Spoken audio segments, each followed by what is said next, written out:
Hello guys, welcome back to lesson 11, and today we're going to talk about time frame selection and stationary order flow.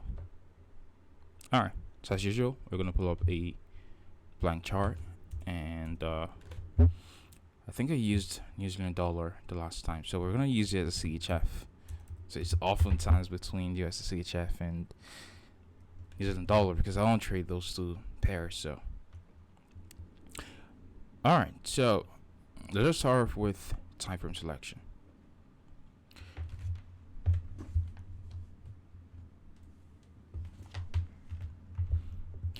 Now, the first step to building your trading career, and the first step to your consistency, is understanding your what I call your temperament in trading. Okay, what kind of a trader are you?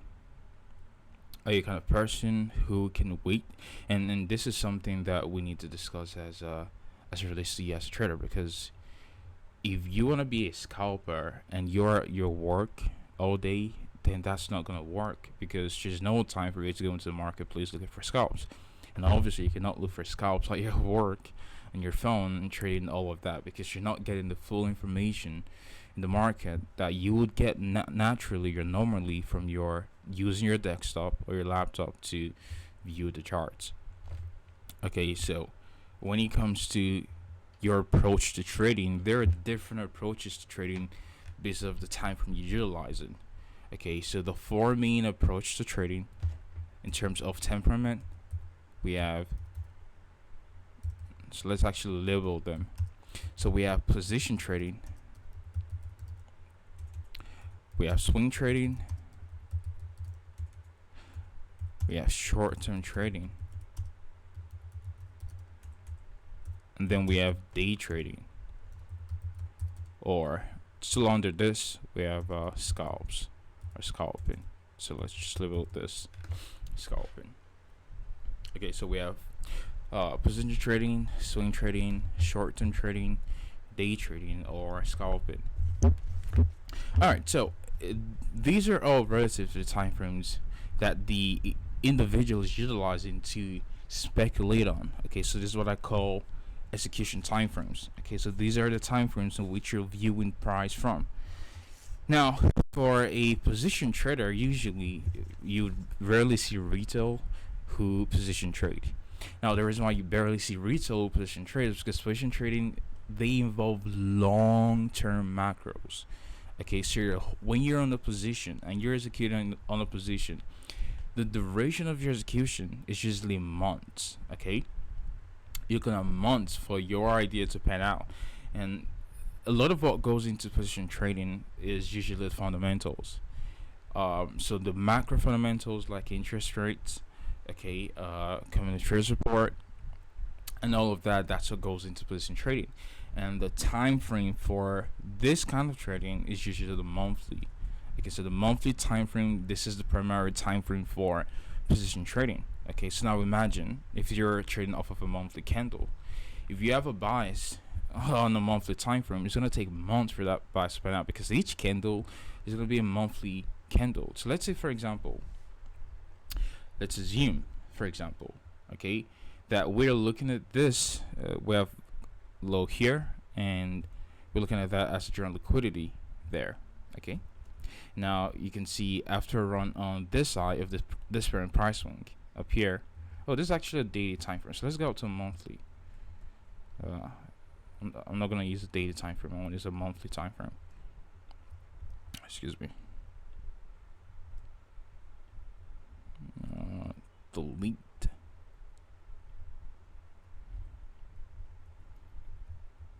Alright, so using the monthly time frame. Now let's assume you're a fund or you're a billionaire, and you're looking at price and you're looking to speculate, and you've done your analysis, you've done your research, and from your research, USCHF or US dollar should be weaker against the Swiss franc. Okay, the Swissy. Alright, so you want to see weakness in dollar over the next couple months over Swiss franc, and so you're looking to position yourself as a short seller. Now, if you outline this bearish order block using the logic that we had to run a buy stop, which is up here, We also had a run on the rejection blocks here, and we've seen a shift in delivery. Okay, so we want to be a seller aiming for this sales liquidity resting at 0.91874. From the point in which you're looking to be a seller to your target objective, that's around 759 pip move. Okay, so now let's assume you took on your trade and you put a protective buy stop up here, so that if you're wrong, the market takes you out at a loss, and your target is down here. Now look at what happens. Okay, so from the time of your idea, this is month 1. Okay,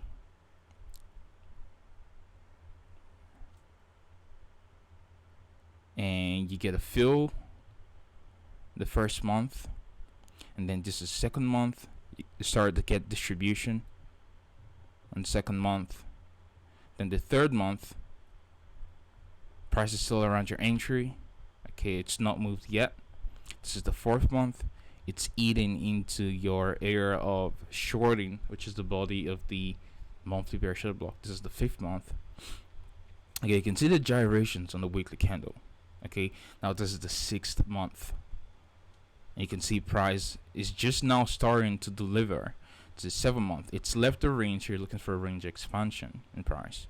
I guess you're looking for price to really expand on the downside. Small little fair value gap there. Okay, month 8, it should displace away from the fair value gap, which is done. And month 9, that's where price gets to your objective. Now, the question I'm going to pose to you guys is, watching this idea play out, legitimately, would you be able to sell on a trade for 9 months? The answer is probably no. Okay, would you be able to hold a trade for 9 months? The answer still is no, because you're going to be paying swap fees. The commission is going to be hefty. It's going to eat deep into your position. The question you're probably going to ask me is, who are these individuals who are position traders? And they're not people like yourself with little amounts of money. They're usually large institutions. Okay, these large institutions. So when I talk about the higher time frame delivery, the reason why I talk about how the lower time frame delivery always stems from the higher time frame deliveries, because the bulk of volume, the bulk of liquidity, which comprises of not retail. Okay, so if you go on Google and you look at the daily FX transactions, daily volume of FX transactions, it is around, I think, $7.1 billion or so. Out of that $7.1 billion, collectively retail creates only $1.2 billion of that volume. Now remember, retail is not just people trading on MetaTrader 4s or MetaTrader 5s. Okay, they also consist of prime broker clients. They also consist of smaller banks. They're all classed under retail because you're not large enough in terms of volume to be large institutions. So collectively, retail only contributes just a very small amount of volume to the forex industry. The bulk of the volume is done by the large institutions, the corporations, and obviously the central bank providing liquidity to these entities. So who are the people? And when I talk about daily liquidity, monthly liquidity, weekly liquidity, what type of liquidity is going to rest there? Is it going to be retail level liquidity? Is it going to be fund level liquidity? It's obviously going to be fund level liquidity because the funds are long-term trend following. Okay, so they follow the trend. If the trend is bullish, you're going to be long-term bullish. And also, they obviously have analysts in your trading floors who do macro analysis for them. And I'm not saying necessarily that jerk right every single time, but they have people who they pay to do these type of analysis for them to know where an asset is going long term or on a macro scale. So this is what position trading entails. It is trading off of a monthly time frame or higher time frame, and you're banking on fundamentals come into play. Now, where this is applicable usually more is on commodities like cattle, soybean, oil, gold, silver, lean hogs, cocoa, oranges, right? So all these traded commodities, the type of trading usually done on these type of assets, they're usually long-term position trading, because that's because there's a seasonal influence with these commodities, okay, which is very very easy to speculate on. All right, so that's for long-term trading. That's for position trading. So spot position trading involves holding and using long-term macros to do your alignment in price and sitting on a trade or an execution for long periods of time. And usually, very few, if at all, retail trades like this. It's just the larger funds. And then from that discipline of trading, we go down into the next one, which is swing trading. Okay, so swing trading involves holding a trade for several weeks. So usually around 3 to 4 weeks. That classically is swing trading. Okay, now the main time frame for execution usually is the daily time frame, but the time frame for management is the weekly time frame. So let's go into swing trading discipline. Again, I'm breaking down all the disciplines of trading, and then your job is to select which one suits your personality and also suits your work-life balance. Now, one main thing a lot of people don't talk about when it comes to trading is the work-life balance involved in trading. Okay, so if you're someone who's working multiple jobs, then obviously there's no way you can scalp. Okay, just not enough time for you to sit down on your charts for about an hour to 2 hours a day looking for scalps to take a trade, and you're done. Okay, so usually the more people with flexible work life, or people who do trading solely, or people, or for example students, and they have more time to be flexible with their time during the day, and they're not parents, it's easier for them to sit on the charts and scalp without distractions, because it takes a lot of focus to do that successfully. Okay, so those are the type of people who follow this discipline of trading, and a lot of people fail to take into consideration when it comes to selecting their trading personality. And it's not like trading personality is fixed. Okay, it does not mean once you become a swing trader you always have to remain a swing trader. When I started out trading, I was a swing trader. I was a swing trader to a short-term trader. So when I took on a trade, I usually held that trade for usually over a week. That's how I started out my trading. Okay, I'll hold that trade for about a week, and my execution usually was on the 4 hour time frame. And then from there, I switched over to a 1 hour time frame, and I started short-term trading. I started swing trading less. Okay, so some of the percent of my trading was more short-term trades, and 30% was more swing trades. And then over the last 1.5 years plus, I shifted from short-term trading to scalps and day trades, and that's what I trade primarily right now. I trade day trades and scalps, and that's what suits my personality and lifestyle right now. So contrary to what people think, a trading discipline or your trading preference does not have to be fixed. It doesn't have to necessarily be that you're a swing trader, so you have to remain a swing trader throughout the rest of your career. Like, that's not the way it works. It works based off of your preference and your personal situation at the moment. Okay, so going into swing trading. Swing trading, generally we're trading off of quarterly shifts. So every quarter of the year just going to be a quarterly shift, and price is going to either switch a medium term or intermediate term order flow, or it's going to continue in direction of intermediate term order flow. And we're going to talk about quarterly shifts when we get into that's module 2 of the course, which is all our time frame and fundamentals. Okay, so for those of you guys who want to position trade and swing trade, the next module covers exactly that discipline of trading and all that entails with that discipline of trading. Okay, so I want to use the same example. If you were a swing trader, okay, while on the monthly time frame, your general liquidity is down here. For a swing trader on the weekly time frame, you're doing your analysis. So let's go all the way back to the monthly time frame. Okay, so going back from here, after we saw a shift in delivery and we've identified this as general liquidity, for a position trader, just using the previous example, you're looking for this. They've done fundamental analysis, they've done macro analysis. You're looking for this monthly bearish block to be an area for short, and you're going to sell short there put your stops above that monthly bearish order block and aim for the liquidity there. But now watch closely. We also have a smaller sell side liquidity down here. Okay, so let's identify that.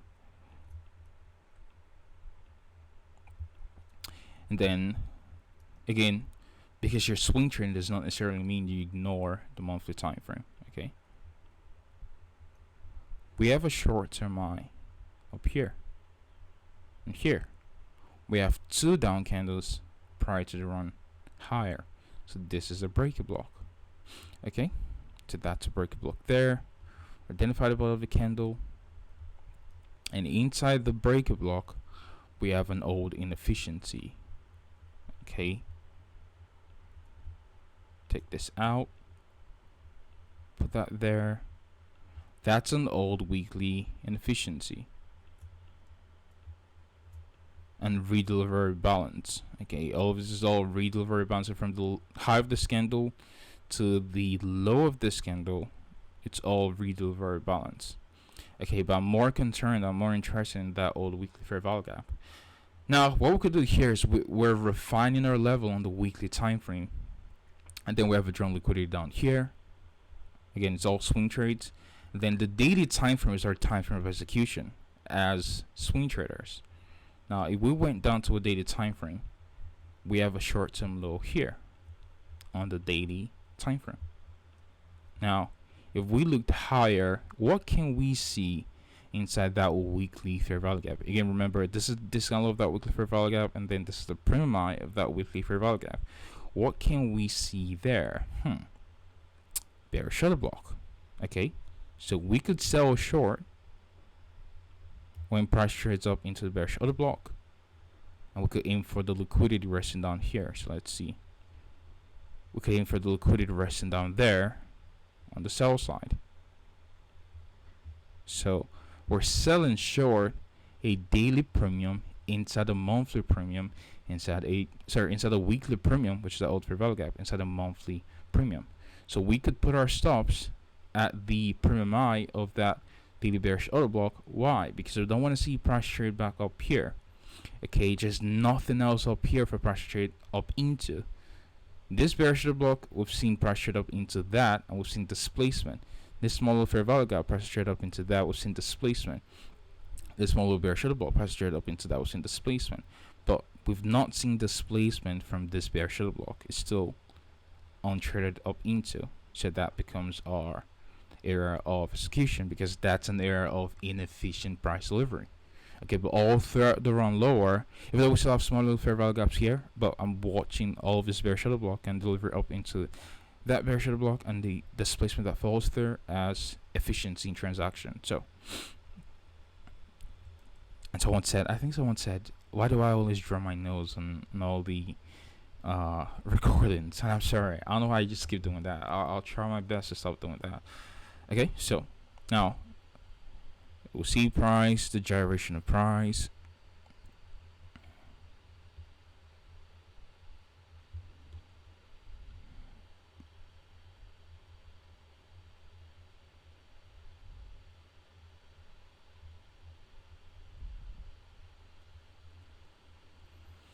And we run through our target objective on a shallow basis from here, which is fine.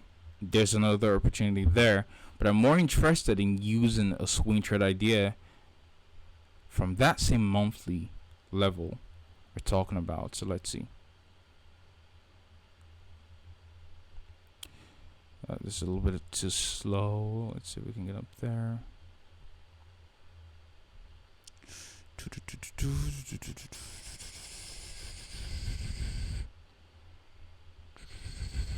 It's just taking a very long time to get up there. And if we run below the short-term low, then that will be a shift in delivery, personally. So except we run above that short-term high, and right here, that's a small little fair value. So we never really got up into this last candle. Now the reason why we never got up there is because we have 1, 2, 3, which are all bearish order blocks. So because we're trying to be too precise with our entry, again, We have a bearish order block, and then we have a fair value gap, which price has traded up into. So that would have been a very good entry for our short-term trade. But we've missed that. Now what happens next? Do we worry? No. We continue to sell short. So we have a bearish order block here. We can use that to get in sync with the run here lower, assuming price does not trade up into this inefficiency. Okay, and let's do the replay and let's see what happens. And from the bearish order block all the way down there, we see the price run lower down into that. From the delivery of this fair value gap and from this order block selling short without expecting pressure up there, and if price had traded up into this sell-sign bounce less efficiency, we would have taken a loss and then re-enter again looking for the same objective on a swing trading idea. Now, how many days does it take for this to pan out from our entry on the bearish order block? We have the one that's kind of traded below. We're looking for pressure back up into that. So we have 1, 2, 3, 4, 5, 6, 7, 8, 9, 10, 11, 12, 13, 14, 15, 16, 17. 17 days, which is essentially 3 weeks of trading. So from our entry, from our time of looking for our execution to our time of exit, we had a duration of a 3-week time span. Remember, our average swing trade usually is around 3 weeks, 3 to 4 weeks. Sometimes could be several. Okay, but minimum, that's to be a minimum of 2 weeks for swing trades. Okay. Now the question is, why would we not expect? Why was I not expecting price trade up into the CB? Because we had a balanced price range up here, and then we had a small fair value gap down here, which I've taught before. Usually when you have a BPR and you have a small fair value gap like this, the first thing you take into consideration is the fair value gap, okay, before the balanced price range, because a lot of times price does not need to immediately return back up into BPR. Okay, so usually, because that area is an area of balance, so usually if there's a lower inefficiency below a balanced price range, price will reference that first, because that inefficiency from its name is inefficient price delivery. But a balanced price range, again, from its name, is an area of efficiency. So price is going to reference the area of inefficiency for new delivery of existing order flow versus going back up into an area of what I call efficiency for redistribution. Okay, now the point I'm trying to bring across with the swing trading psychology, or the swing trading discipline, is that you can see that inside this monthly objective, okay, while the position trader has an objective from this monthly candle all the way down here, the swing trader is just only trading inside the monthly range. Do you see? So the same idea, the same objective, but we don't need price. We don't need to wait for price to get all the way down here to make money, or all the way down here to make money. Okay? We don't need for price to do all of that. We can just trade a portion of that move. And this lesson is going to be really important when we get into the short-term trading, because now you're going to learn how to break down from the higher time frames to the lower time frame delivery. Okay, so and then we go down into the next discipline of trading, which is short-term trading, which is what I used to trade before I switched over into day trading and scalps. Now we're going to use the same range. Again, we're going to use the same range for our short-term trading. Now with position trading, we're more interested in monthly and weekly candles, okay, for our macro analysis. With swing trading, we're more interested in intermediate analysis. So we're talking about COT 6-month hedging program, which I'm going to teach on module 2. I'm more talking about weekly and daily liquidity pools as target objectives, okay, which I'm also going to be talking about. And then with short-term trading, we're more interested in the daily chart as our area time frame to build in a directional premise, and then the 1 hour time frame for our short-term trading. So 1 hour time frame for our time frame, our time frame of execution, daily time frame is where we build our time frame of descending from, and our time frame of management is going to be the 1 hour time frame, okay, for our short-term trading. So with short-term trading, we're trading the weekly profile, okay? That's what we're trading. We're looking to trade the weekly profile, and typical duration of trades is usually several days. That's the discipline of trading. So we're going to use the same entry we talked about, which is this bear shuttle block. I'm going to take the replay tool back, and that's up there. Now, unlike the swing trading where we're aiming for the liquidity down here, with short-term trading, since we already know the direction of the daily time frame, which is bearish, all we need to identify is a lower time frame liquidity in direction of that daily bias. So we know that the daily order flow has to resume once we trade up into this premium and continue to sell off. So we go down into the 1 hour time frame, and you can see there on the daily time frame we have this, okay? That's where that daily premium starts from. Now, what can we see on the lower time frame? So let's go out to the 4 hour time frame. Okay, so from the daily time frame down to 4 hour time frame, let's go up there. So what do we have there? We have a short-term high, breaker block. Why am I not using this as a breaker block? Because this run does not run above this swing high. So this is not a breaker block. That will be a mitigation block because it's a high, lower high, and then a run lower. But if I'm using this, we have a high, higher high, and then a run lower. So this is our breaker block. Now, what do we have inside the breaker block? We have a 4R fair value gap. So let's identify the 4R inefficiency. Okay, that's a 4R fair value gap on the daily time frame. Now let's refine this to a 1 hour time frame, okay, which is our time frame of execution. Now on the 1 hour time frame, we have 1, 2 down candles, which collectively makes up our breaker block. So we have this, okay, that's our breaker block, and that's the range of our breaker block. And can we identify a very clear premium array on this? Yes, we can.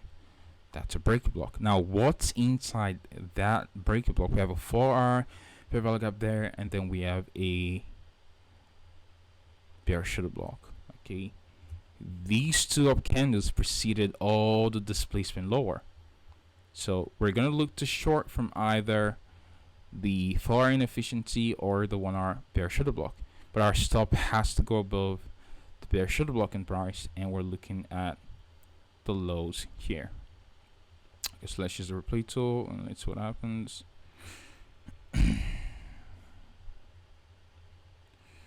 And you can see price gets up there. So this is the new target objective.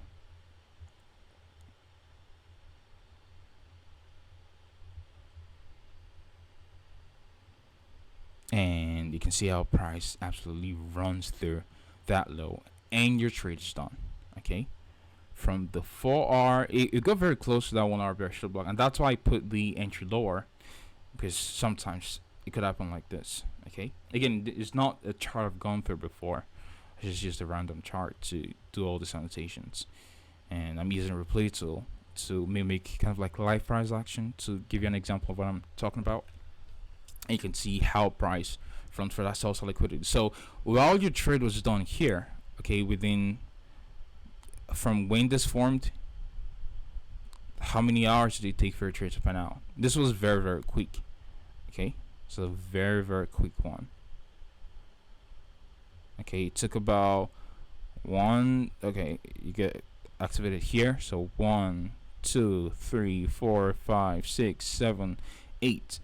And this is a very fast one. Okay, 8 hours and your trade is done. Okay, because this was as a result of news.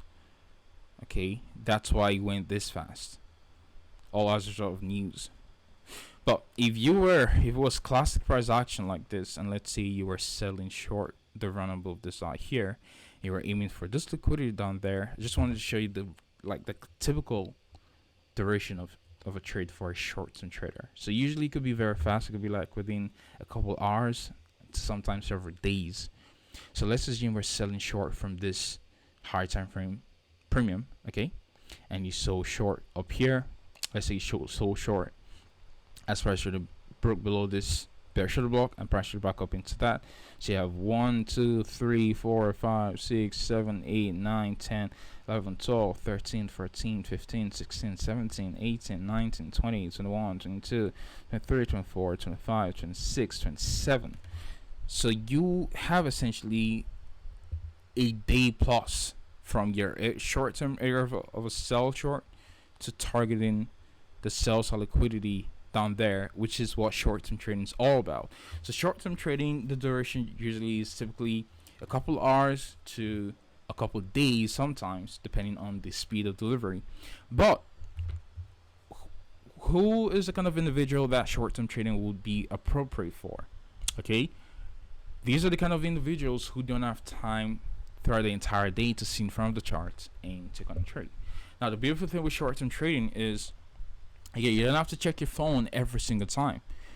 Remember, in terms of your trade management, you're waiting for candlestick closures. So at minimum, okay, you're checking your phone every 1 hour if your execution was a 1 hour time frame to see if price is still validating your expectations or not. You're not having to check your phone every single time. Okay, now you can see that we took a short-term trade here inside the smaller the range that a swing trader will be looking for displacement away from, and it'll run all the way down here inside a range that a position trader has not even started to see profitability yet, or seen just little profitability yet. We've seen real amount of moves there, so you can see how this is all connected. And then finally we have day trading, and day trading usually we're using lower time frames, so 1 hour, 15-minute time frame, and 5-minute time frame, and we're dealing essentially with the daily range in direction of weekly profile. So what's the weekly profile? So weekly profile anticipated to be bullish. If so, we're looking to be a buyer on the daily range between Tuesdays to Thursdays. If the weekly profile is anticipated to be bearish, then if so, we're looking to be a seller on between Tuesdays to Thursdays on the weekly range. And these are for people who have short patience and they're a very specific time. That does not, because you're a scalper or a day trader, does not necessarily mean that you're gonna have to be on the charts every single day or every single time because you're looking for opportunities. Okay, there are windows or there are pockets of time each day that you look for your opportunities, and it's based off the economic calendar and it's based off the session. Okay, the 3 main sessions we look for opportunities are London session, New York session, and London close. Okay, the window of opportunity for London session usually is around 4 hours. Okay, so if you're looking to trade London session, within the first 2 hours, you should have found your execution, or within the last 2 hours, you should have found your execution. If you're looking to trade New York session, 3 hours is your time frame for execution to management to closing out your trade. Okay, that's the duration. And then for London close, it's 2 hours. It's a 2 hour window, and so typically in around 5 to 10 minutes, I classically will see price start to expand for my take profit. So if your personality suits short-term trading and you don't like to sit on trades or sit in trades and hold trades overnight, then obviously day trading and scalping suits your personality. But the point I'm trying to bring across is, don't switch your trading style to a day trader's mindset or a short-term scalp because you're seeing someone else on Twitter do the same thing. I used to be like that before. When I was short-term trading, that was 2019, and I used to see ICT trade 1 minute ranges and 5 minute ranges. I try to switch over, but my performance was really bad. So while my average win ratio was around 71% or so from my trades, when I tried switching over to the 1 minute time frame or the 5 minute time frame, it was really horrendous. So it was around like 30% or so, and I had to switch back over because I was too impatient with the delivery, because I went in with the wrong mindset of, if I only trade the 1 minute time frame, then I should be done with my trading by 3 to 5 minutes, which is not the right mindset to approach that kind of trading or that style of trading. Plus, I was mentally in a place where I could sit and watch price gyrate on the 5 minute time frame with huge lot sizes and still be comfortable. Okay, so the best way to go about time frame selection is to select the time frame that suits your own personality and also suits your lifestyle. And that's why the course covers all the disciplines of trading. So you can take your pick from which style of trading suits your personality the best. And personally, the style of trading I have the least experience with is position trading because I've never position traded before. I think the most I've ever held a move was 2 months. Okay, and that was on, I think it was USD CAD. Either USD CAD or USD CHF. That was for 2 months, and that's the most I've ever held a move. Okay, so I think last week December I held a move for, I think it was about 7 weeks in euro dollar. Right? I think it should be. Let me go on euro dollar and look at that real quick. By the way, it's all documented on my Twitter.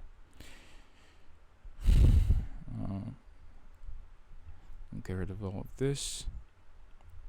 So I took a buy. I want to see where I took a buy and where I exited. So I took a buy from here. I used the lower time frame and I got in sync with the buy. All right, and I think, where did I take out my partials? Let me see real quick. Yeah, so it was up here. All right, and it was in this candle. This candle here, I took a partial. So that's 1, 2, 3, 4, 5, 6, 7, 8 weeks. Okay, so 8 weeks is around 2 months.